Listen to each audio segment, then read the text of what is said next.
On reste dans la voiture à 10 jours du mondial de l'automobile à Paris. Voici ce qui sera très certainement l'une des attractions du salon. C'est une Ferrari et le grand luxe ne suffit plus. Les clients les plus exigeants et les plus fortunés aussi veulent des modèles uniques, dessinés spécialement pour eux.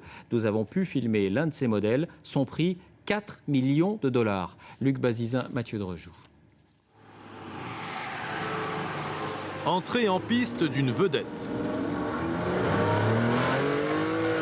Regardez bien cette voiture, vous n'en verrez pas deux comme celle-là, elle est unique. Et pour cause, le designer italien Pininfarina l'a dessinée, développée et fabriquée pour un milliardaire américain passionné de belle mécanique. Ce New-Yorkais a d'ailleurs dû dépenser 4 millions de dollars pour s'offrir son rêve. Même les sièges ont été moulés sur sa morphologie. Pour lui, pas question de laisser dormir sa voiture, ce qu'il aime, c'est conduire. J'adore utiliser la voiture. Pour moi, je pense que c'est un péché d'avoir une belle voiture de collection et de juste la lustrer, la nettoyer et l'installer dans un musée. Vous savez, elles peuvent se salir et se cabosser. Ça leur donne de l'allure, vous effacez les traces, vous la réparez et c'est reparti pour un tour.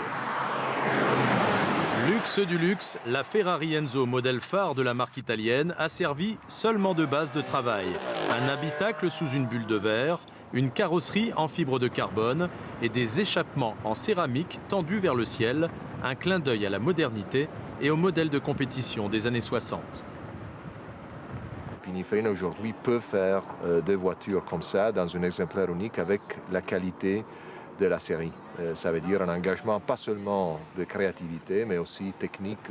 Même si le propriétaire a l'intention d'utiliser son bolide au quotidien, les 362 km/h de pointe resteront réservés à la piste. Les sciences.